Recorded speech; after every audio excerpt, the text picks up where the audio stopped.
क्षमा breaking Jain news. आज का सारा धर्म आपके खुद के आश्रित है। आपको खुद ब्रह्मचर्य व्रत पालना है। इंद्रियां नहीं, कान नहीं, आंख नहीं, नाक नहीं, मुंह नहीं, पर नहीं, कोई नहीं, स्त्री नहीं, पुरुष नहीं, कुछ नहीं है। ब्रह्मचर्य व्रत का मूल कमांड अपने हाथ में है, खास तौर से पुरुष के हाथ में। पुरुष के हाथ में ब्रह्मचर्य है, वो चाहे तो पाल सकता है, नहीं चाहे तो नहीं पाल सकता। और स्त्री भी पाल सकती है, चाहे तो पाल सकती है, नहीं चाहे तो नहीं पाल सकती। तुम्हारे ऊपर आश्रित है, किसी के ऊपर नहीं कह सकते। तुम किसी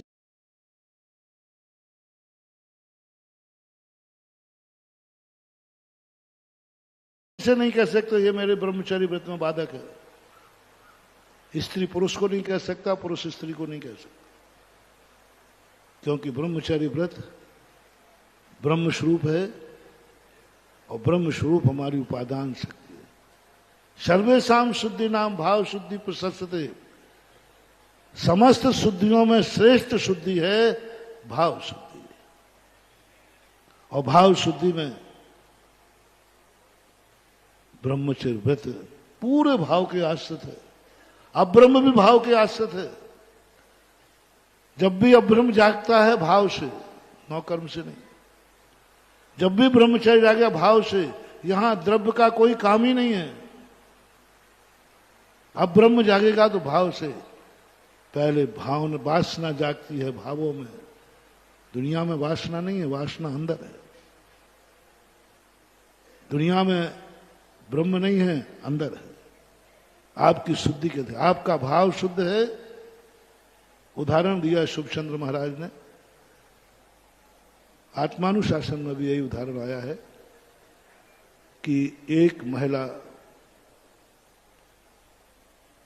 एक पति का आलिंगन करती है। एकेन आलिंगित पतिम, पति का आलिंगन करती है, वासना से भर जाती है। एकेन आलिंगित अपत्यम, अपत्य यानी बेटा। वही स्त्री बेटे को छाती से लगाती है, पवित्रता से भर जाती है। बोलो अशुद्धि किसमें है? दृष्टि में। आप उस नारी को, आप उस पुरुष को किस दृष्टि से देख रहे हो? यदि राग दृष्टि से देखोगे तो राग उत्पन्न करेगा, और वीतराग दृष्टि से देखोगे तो वीतरागता उत्पन्न करेगा। आपकी दृष्टि क्या है? सामने कौन है? सामने कौन है? सवाल इसका है ही नहीं। सामने आप क्या मानते हो? कहते ना, आप क्या मानते हैं? पुरुष को भी कहा तुम क्या मानते हो सामने वाले? लोग, बहुत सारे लोग कहते महाराज जी ये पूजा में लिखा है विषबेल नारी तज गए जोगीशरा, संसार में विषबेल नारी। आज ही पढ़ा होगा ब्रह्मचर्य। महिलाओं को इसमें बहुत ज्यादा दिक्कत होती है, बहुत तकलीफ होती है। पूज्य गुरुदेव जब यहां पर प्रवचन सार चल पढ़ा रहे थे मोराजी के अंदर सन 1981-80 में, बड़ा विवाद हुआ। महिलाएं उखड़ पड़ी। एक दो महिलाएं प्रोफेसर थी, दार्शनिक थी, उखड़ पड़ी। ये पुरुषों का अत्याचार है। ये 7 पुरुषों ने लिखे हैं 11 गाथाएं प्रवचन सार की 40 चूलिका में दी गई।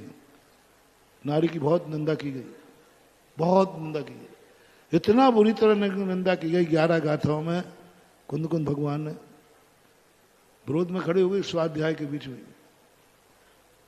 इतना विरोध हुआ, इतना विरोध हुआ कि आचार्य श्री को स्वाध्याय बंद करके वे गाथाएं हम लोगों को अलग से पढ़ाई। शांति कुटी में बैठकर अलग से पढ़ाई। बोले सबके सामने मत पढ़ो, आजकल नारियों का जमाना है। थोड़े में महिला आयोग एक धमकी देती है महिलाएं। आजकल महिलाओं का बड़ा पक्ष। महिला आयोग, महिला आयोग में चला जाएगा कि नारियों का अपमान किया जा रहा है। अलग से अब उस समय वो स्थितियां सामान्य थी, शुरुआत थी, लेकिन जो नारी इन पंक्तियों का विरोध करती है तो नारी का कल्याण कभी नहीं हो सकता।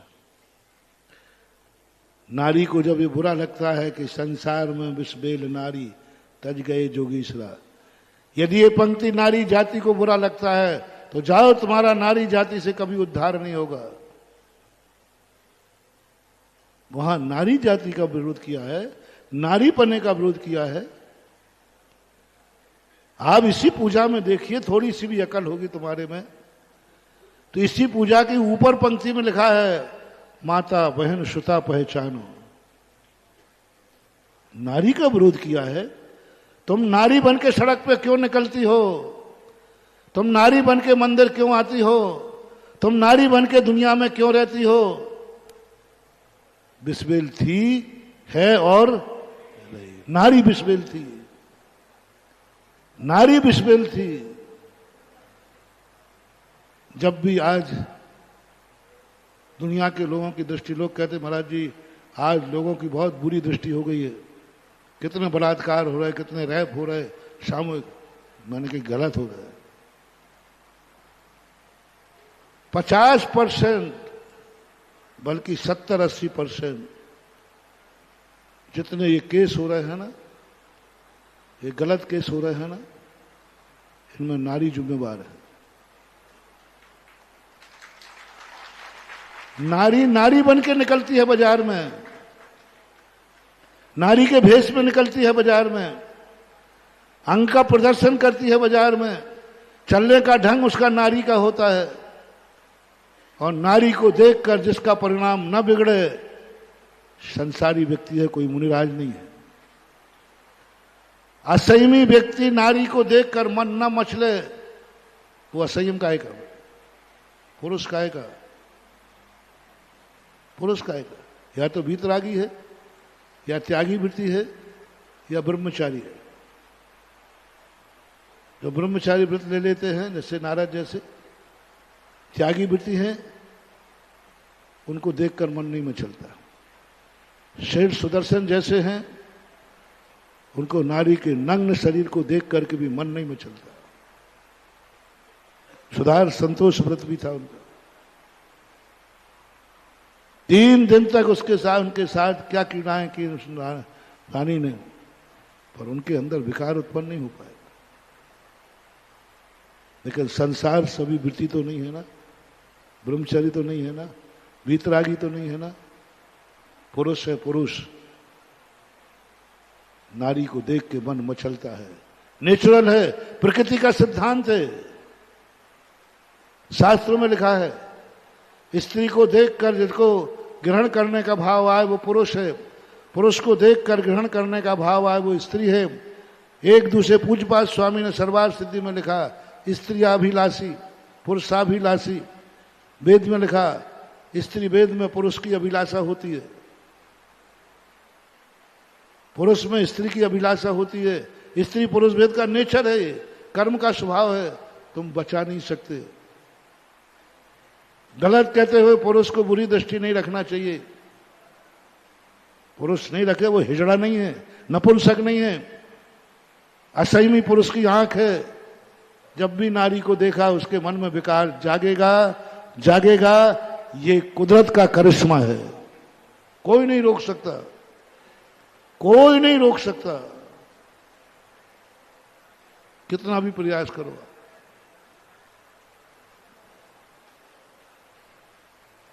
क्योंकि नारी सामने है,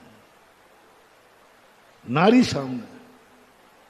तुम नारी बन के बाजार में गई हो और कोई तुम्हें देखे नहीं, ये हिजड़ा नहीं है जो ना देखे।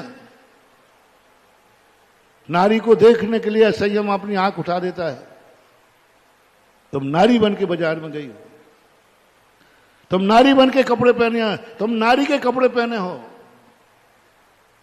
तुम नारी की हरकतें कर रही हो। माता बहन श्रुता पहचान है। तुम जब घर से बाहर निकलो, माता बन के निकलो, देखे किसकी मजाल है जो आंख बुरी हो गई। कितना विवेकपूर्ण पूजा लिखी है, कितनी बड़ी चुनौती दी है। तुम माता बन के निकलो, तुम्हारी दृष्टि माता की हो, तुम्हारी वेशभूषा माता की हो, तुम्हारा चाल चलन माता का हो, तुम्हारे आचार विचार माता के हो, फिर देखता हूं कौन है। क्योंकि भारत माँ का बेटे को निकार दिया। कभी कितने भी बुरे भाव करना, माँ के प्रति कभी बेटे के बुरे भाव हो नहीं सकते। नारी को देखे बिना, बुरा भाव हुए बिना रह नहीं सकता। और कितना भी कामी क्यों ना हो, माँ के प्रति कभी बुरा भाव हो नहीं सकता। नारी को चेतना है। दादी होकर जींस पहन के निकल रही है, दादी होकर काला चश्मा लेके हीरोइन बन के निकल रही है। देखो तो इनके ढंग देखो क्या है, अंग प्रदर्शन किस तरीके से हो रहा है। आपके वस्त्र देखो, अच्छे अच्छे लोगों के मन में विकार आ जाएगा, बड़े बड़े बूढ़ों के मन में विकार आ जाएगा। आजकल की जो नारियां वेशभूषा पहन के, आजकल की उनकी जो वेशभूषा है, रहन सहन है, देखो कितने कितने अश्लील हो गए। और जब जब नारी बाजार में अश्लील वेशभूषा में निकलेगी, वो लुटेगी। वैसे नहीं लूट पाएंगे तो दृष्टि शोषण तो जरूर होगा। दृष्टि शोषण भी एक बहुत बड़ा शोषण कहलाता है। यदि नारी को लुटने से बचना है तो हर नारी को मातृत्व बना सीखना पड़ेगा। लुटने से बच जाओगे। तुम्हें निकलना है, तुम एक मां हो, तुम एक मां हो और 24 घंटे तुम्हें मां की भेष में रहना है। मां का भेष कैसा होता है, मां की चर्या कैसा होती है, मां का पुराण पढ़ो और फिर मां बन के बाजार में निकलो। जो मां नहीं बनी वो क्या बन के निकले? बहन बन के निकले। बहन की वेशभूषा क्या होती है, बहन का राग रंग क्या होता है, बहन की दृष्टि कैसी होती है, बहन बाजार में कैसे चलती है। बहन नहीं है तो बेटी बन के निकलो। बेटी मां बाप के सामने कैसी रहती है, और बेटी बनकर के तुम से निकलोगे तो कभी भी तुम्हारे ऊपर कोई बुरी नजर नहीं डालेगा। 80% कह रहा हूं, 20% कामियों की कोई बात नहीं है। वो तो मां को भी बुरी दृष्टि से देख लेते, वो तो बेटी को भी बुरे भाव से देख लेते। 20%, लेकिन कम से कम 80% अत्याचार बच सकता है यदि नारी, पहले जो नारी को साड़ी पहनाई गई, ये इतनी बड़ी साड़ी तुम्हें बंधन नहीं थी, तुम बहुत कीमती। लोगों ने कहा महाराज जी नारियों के लिए इतना बंधन क्यों? मैंने कहा इसलिए नारियों के लिए सारे कानून क्यों। नारी यदि रात में लेट आए बच्ची तो घर में सब झगड़ा करते हैं, और भैया लेट आ जाए तो कोई मतलब नहीं, रात भर गायब भी रहे तो कोई मतलब नहीं। और हम नारियां थोड़े से घर में लेट आते हैं, बच्चियां कहती महाराज सब चढ़ बैठते, लेट क्यों आई? थोड़े से हम अकेले कहीं चले जाएं तो दुनिया उंगली उठाती है, ये अकेले घूमते रहते हुड़दंग। एक बार बहुत सारी महिलाओं ने, बच्चियों ने आगे कहा महाराज ये पक्षपात क्यों होता है, इस पर आप रोशन दीजिए कि बेटी और बेटा में कोई फर्क ना करे। बेटा जब अकेला घूम सकता है तो बेटी भी घूम सकती है। बेटा रात के 12 बजे आ सकता है तो बेटी भी आ सकती है। एक ने तो यहां तक कह दिया जब ये लोग आपकी भैयावृत्ति कर सकते हैं तो हम क्यों नहीं कर सकते? ये लोग अभिषेक करते तो हम क्यों नहीं कर सकते? ये कानून का पक्षपात क्यों? मेरी एक आदत है कि मैं महिलाओं के मुंह नहीं लगता,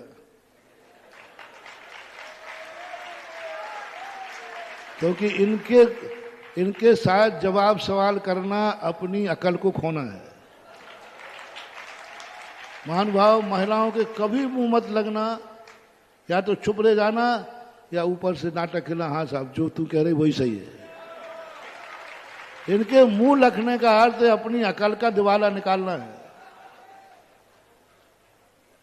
तो मैं तो ज्यादा मुंह लगता नहीं, मैंने कही बस थोड़ा सा कह दिया, मैंने कि हाँ ये होना तो नहीं चाहिए, लेकिन एक बात सुना बताऊं मैं क्या, ये नियम भोले पूर्वजों ने बनाए हैं, तो क्यों बनाए थे? मैंने कहा ये बताओ बेटा, महिला पुरुष बच्चियां थी, मैंने कही कीमती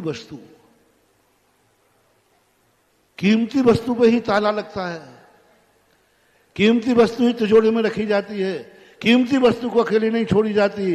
इस जगत में नारी जाति कीमती वस्तु है। बताओ सोने की गिन्नी कहां रखी जाती? मैंने उन्हीं से पूछा। तिजोरी में भी लॉकर में, और लॉकर पे भी चौकीदार पहरेदार। तुम सोने की गिन्नी हो, तुम सोने की गिन्नी हो। तुम्हारे पर दुनिया के चोरों की नजर है, लूट लेगा कोई, इसलिए बंदेज रखा जाता है। ये माने ये लोहे के टुकड़ा है, सड़क में पड़े रहे, कौन पूछ रहा है? लोहे का टुकड़ा कहां रखा जाता है? तिजोरी में। माने कि ये छोकरे लोहे के टुकड़े हैं, इनको कौन पूछता है, पड़े रहने दो। नारियां बड़ी खुश हो गई, क्योंकि नारी पुरुष की बुराई सुन गए। मैंने समझ लिया कि ये क्या सुनने आई, ये तो लोहे के टुकड़े हैं। लोहे का टुकड़ा कहीं भी पड़ा रहे, कहीं उतार दो, तो क्या फर्क पड़ने वाला? इनको कोई लूटने वाला नहीं, ये लूट नहीं सकते, इन्हें कोई लूट नहीं सकता, क्योंकि लोहे के टुकड़े हैं। और तुम बोलो ना, सोने की गिन्नी है, इसलिए तुम्हें कोई लूट सकता है, इसलिए सारे बंधन बनाए गए। ये घूंघट नहीं था तुम्हारा, ये तुम्हारा सुरक्षा कवच था। सुरक्षा कवच, ये सारी बंधन नहीं है तुम्हारी, सुरक्षा कवच है, ब्लूड जैकेट है, जिसके अंदर तुम सुरक्षित रह सकते हो। लेकिन स्थितियां विपरीत होती जा रही। तुम कहते हो कि मेरी मां पर कोई बुरी दृष्टि ना उठाए। बेटो समझो, देखो मां बाजार में जाने के पहले किस प्रकार की वेशभूषा पहन रही है, किस प्रकार श्रृंगार कर रही है, कि सारे सड़क पर चलने वाले लोग मुझे देखें।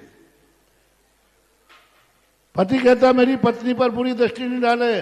आप अपनी पत्नी की वेशभूषा देखिए, वो खुद ऐसे भेष में निकली है जिससे सारे दुनिया के पुरुष मुझे देखें। आप दुनिया की आंख फोड़ना चाहते हो, अपनी पत्नी की वेशभूषा ठीक करो। दुनिया की आंखें फोड़ने की अपेक्षा, दुनिया की आंखें बुरी ना उठे, पहले अपनी पत्नी को देखो, वो किस वेशभूषा में बाजार में निकली है। देखो अपनी बेटी को, मेरी बेटी के प्रति किसी ने बुरी दृष्टि की, आंख निकाल लूंगा। अरे आंख बाद में निकालना, पहले अपनी बेटी को संभाल। बेटी किस वेशभूषा में निकली है, बेटी की वेशभूषा देख, बेटी कब निकली है, कहां निकली है। नारी जाति को आप सोने की गिन्नी मानो, 1 मिनट में अकेली मिलेगी, वो सोने की गिन्नी चौराहे पर बचने वाली नहीं है। मैं झूठ में से नहीं कह रहा हूं, समझाने की।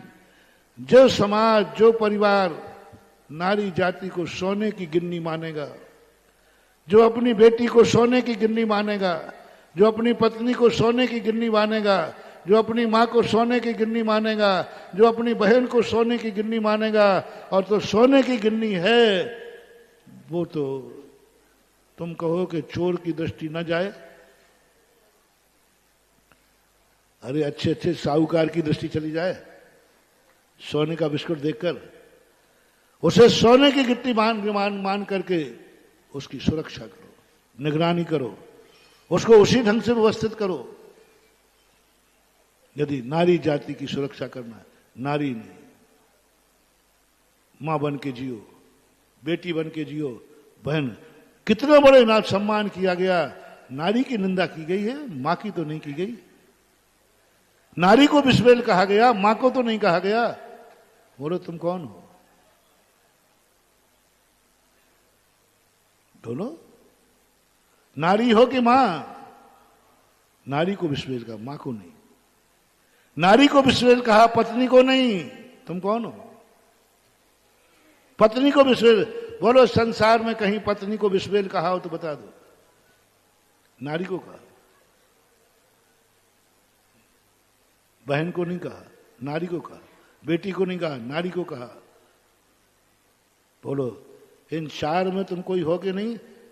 बोलो संसार की हर नारी मां है कि नहीं? मां नहीं है तो बेटी है कि नहीं? बेटी तो पक्की है।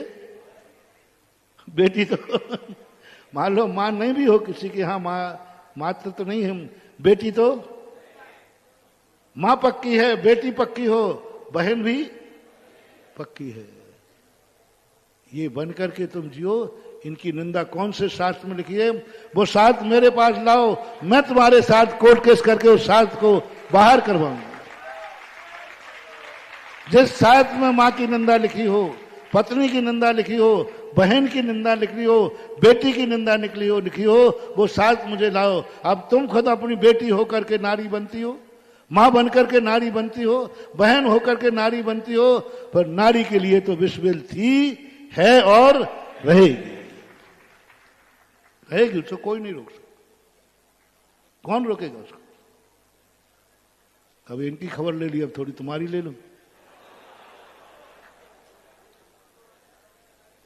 तुम किसी के ऊपर बुरी नजर डालते समय एक ही बात सोचा करो कि जिसको मैं देख रहा हूं, स्वचतुष्टय पे आ जाओ। जिसको मैं किसी को देख रहा हूं, ये किसी ना किसी की पत्नी है, और तुम्हारे पास भी पत्नी है। काश तुम्हारी पत्नी पर कोई बुरी दृष्टि डाले तो आंख फोड़ दोगे? तो तुम भी कान खोलकर सुनो।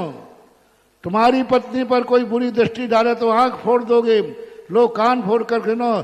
तुमने दूसरे की आंख पर यदि बुरी आंख डाली तो तुम्हारी आंख स्वतः ही फूट जाएगी। तुम्हारी पत्नी पर बुरी दृष्टि डालेगा तो तुम आंख फोड़ोगे तब फूटेगी, और तुम दूसरे की पत्नी पर बुरी दृष्टि डालोगे तो तुम्हारी आंखें फूट जाएंगी, अंधे हो जाओगे। क्योंकि वो भी तो किसी की पत्नी है। कल उसको पता चलेगा तो वही बद्दुआ देगा ना जो तुम दे रहे हो। जिस पर तुम बुरी दृष्टि कर रहे हो वो किसी की मां है। काश कोई तुम्हारी मां के प्रति बुरी दृष्टि करे तो क्या होगा? वो भी तो किसी की मां है। तुम्हारी बहन पर कोई बुरी दृष्टि डाले तो वो भी किसी की बहन है। तुम्हारी बेटी पर कोई बुरी नजर डाले तो वो भी किसी की बेटी है। स्वचतुष्टय को स्थापित करो। जैसे जहर हमें बुरा लग रहा था लेकिन सांप को नहीं। वो किसी की बेटी है, मां है, बहन है, और किसी की है तो जैसी मेरी है ऐसे वो भी किसी की है। जब है तो मैं उसको बुरी दृष्टि से नहीं देख सकता।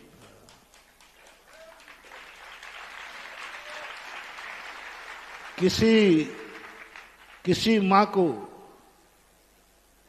कभी बुरी दृष्टि से मत देखना। जो किसी की मां हो, क्योंकि मां को किसी दृष्टि से नहीं देखना। बहन और पुत्री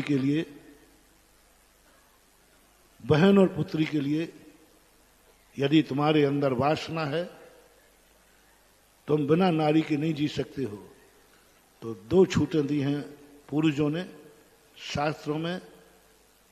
किसी की बहन को, किसी की बेटी को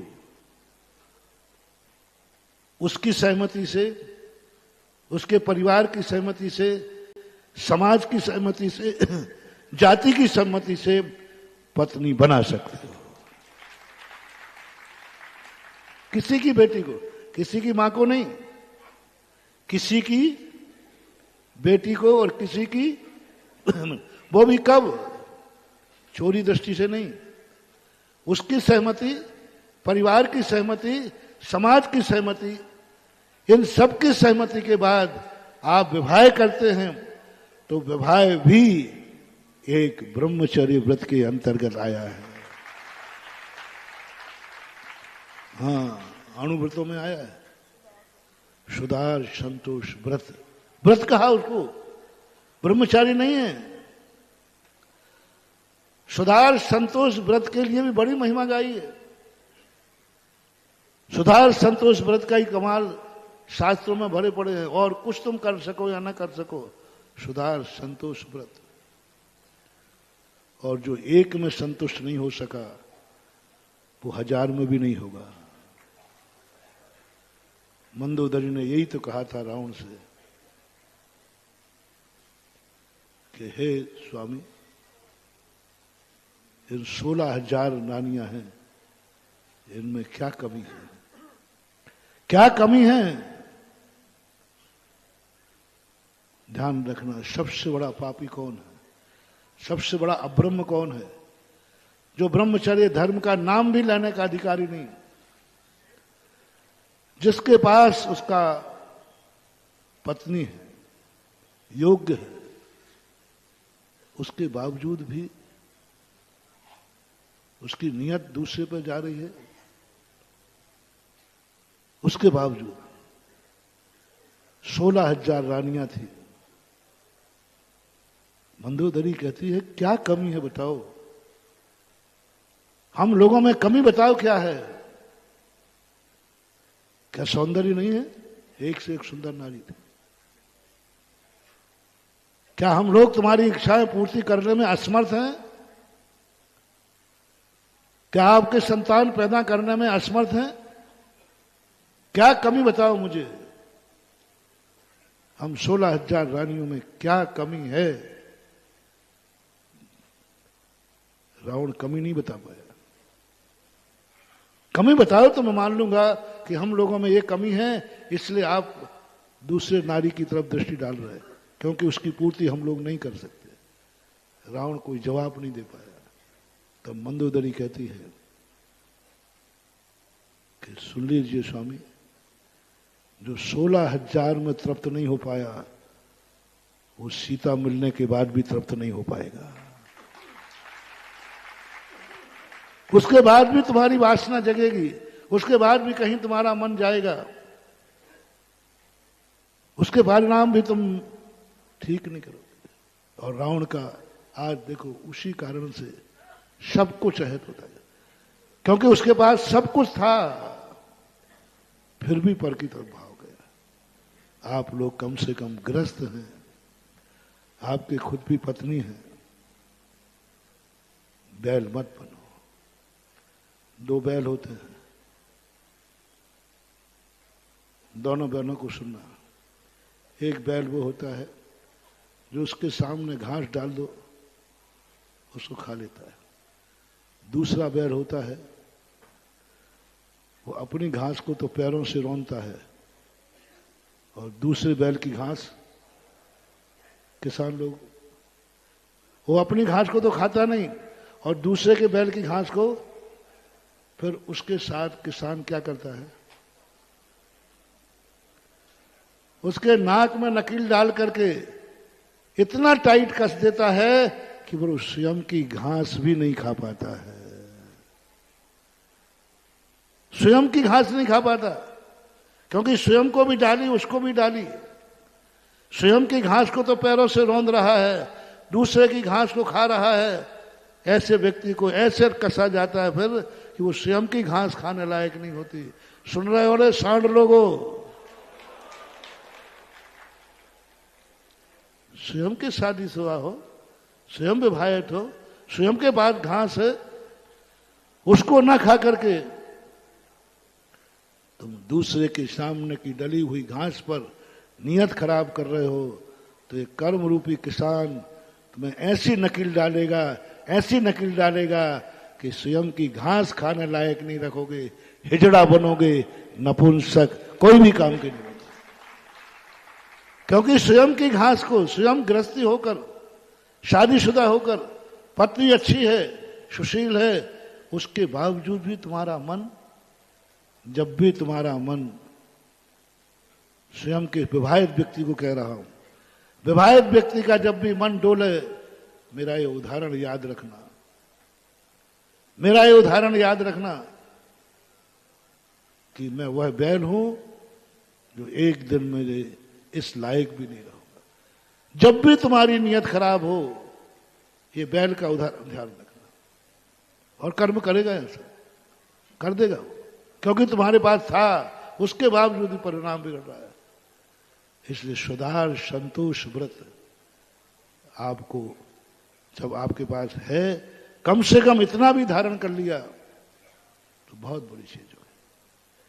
नारियां भी कई बार लुभाती हैं। सुदर्शन सेठ की तो मैंने बात कह दी, समय ज्यादा ही हो गया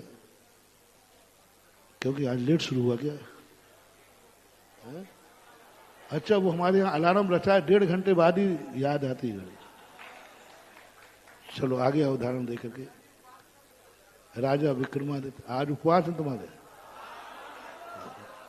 तो राजा विक्रमादित्य बहुत अच्छे, बहुत सुंदर रूपवान थे, शक्तिमान थे। उन पर एक नारी मोहित हो गई और उसके मन में जागा कि मैं राजा विक्रमादित्य मेरे जीवन में आ जाए। तो एक दिन वो राजा के पास गई, राजा ने कहा किमिक्षिक वरदान। तो नारी गई, राजन मुझे आपसे वरदान चाहिए। उनका मांगो क्या? बोले एकांत चाहिए, सबके सामने नहीं बोल सकती मैं। राजा ने कहा ऐसी क्या बात है? बोले साहब ऐसी बात है। सबको हटा दिया गया। नारी बहुत चालू होती है, अपनी वासना को सीधे प्रकट नहीं करती, अपने अपने परिणामों को सीधा व्यक्त नहीं करती। बाहर से बड़ी सरल दिखती है और अंदर से गर्र रखे बैठी रहती है। ऊपर से दिखती है कंडे की राख, तो अपन को क्या लगता है कि बिल्कुल शांत है। पैर रख के देखो थोड़ा, शास्त्रों में लिखा है नारी की वासना कंडे की राख की आग के समान होती है, ऊपर से दिखती नहीं है। पुरुष की वासना घास के समान होती है, जो भड़कती है। घास में आग लगे तो भड़कती है, दुनिया देखती है। लेकिन नारी की आग को कंडे के समान कहा। कंडे की आग जो जलती है ना, ऊपर से तो क्या दिखता है और अंदर। हाँ, तो नारी बहुत कुशल होती है। उसने सीधा नहीं कहा, उन्होंने कहा राजा साहब मुझे बस आप जैसा एक बेटा चाहिए, आप जैसा मुझे बेटा चाहिए है, यह मेरा मांग है, आप इसको पूरी कीजिए। अपनी वासना को व्यक्त नहीं किया। बेटा चाहिए, आप जैसा बेटा चाहिए, हुआ हूं। आपको देख करके मुझे लगता है कि ऐसा बेटा मेरे यहां कब होगा। कितनी पवित्र साथ बात रखी। राजा तो राजा होता है। उसने कहा देवी मैं इतना अच्छा हूं, मैं इतना अच्छा हूं कि मेरे जैसा बेटा चाहिए। बोले हाँ।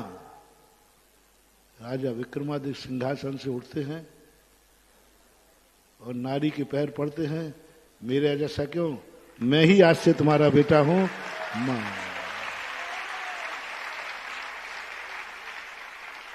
मेरा जैसा क्यों, मैं बेटा हूं तेरा और तू मेरी मां है। राजा विक्रमादित्य ने पैर पड़ लिए, माता वंदना।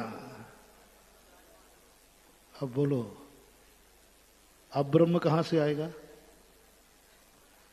नारी वासना की मूर्ति बनकर आई, नारा वासना का भंडार भर के आई और एक पवित्र दृष्टि ने उसी नारी को माता बना दिया और बेटा बन गया स्वयं। जो नारी वासना से भर के आई हो, उसका बेटा बन जाना। कौन है दृष्टि को बिगाड़ने वाला? कैसी भी नारी आ जाए, यदि तुम्हारी दृष्टि में पवित्र है तो उस नारी को तुम्हें बेटा मांगा, स्वयं बेटा बन गया राजा विक्रमादित्य। और बताते राजा विक्रमादित्य ने घोषणा किया हमारी एक मां नहीं है, एक दो मां है, एक मां है। उसको मां का दर्जा दिया और मां के समान पैर छुए और मां मानता रहा। ऐसी दृष्टि यदि हमारी बन जाती है तो एक दिन हम उत्तम ब्रह्मचर्य धर्म को प्राप्त कर सकते हैं। समय आपका बहुत हो गया। उत्कृष्ट ब्रह्मचर्य धर्म की बात बताकर एक व्यवहारिक क्रियाओं में भी हमने थोड़ा सा दखल अंदाज किया। इसलिए किया कि आप लोग बहुत कई बातों पर बड़े विपरीत चले जाते हैं, लेकिन मूल जड़ को देखो। हर परिवार को अपनी बेटी संभालो, दुनिया की आंखें मत फोड़ो, अपनी बहन संभालो, दुनिया की आंखें मत फोड़ो, अपनी माँ संभालो, दुनिया की आंखें मत फोड़ो, अपने आप को संभालो। नारी जाति से मेरा कहना है, दुनिया को मत करो, अपने आप को संभालो। और आप लोगों से भी कहना है कि नारी की तरफ मत देखो, नारी तो सदा से बदनाम रही है, नारी तो नारी है, वो कुछ भी करेगी, लोग एक एक टाल देंगे, आखिर वो तो है। नारियों की इस बात में माफ हो जाता है, उसने ऐसा क्यों किया, अरे भैया नारी तो, लेकिन तुम पुरुष हो, अब पुरुष बन के रहना है कि उन दो बैलों में एक बैल कौन है, एक बैल है वृषभ है, और एक का क्या दिया मैंने नाम, सांड है। आज उत्तम ब्रह्मचर्य के दिन इस शिविर में जाने के बाद पुरुष बन के रहोगे कि सांड बन के रहोगे, इसका फल भी मैंने बता दिया। इस फल को अपनी जिंदगी में रखना। महावीर भगवान ने किया।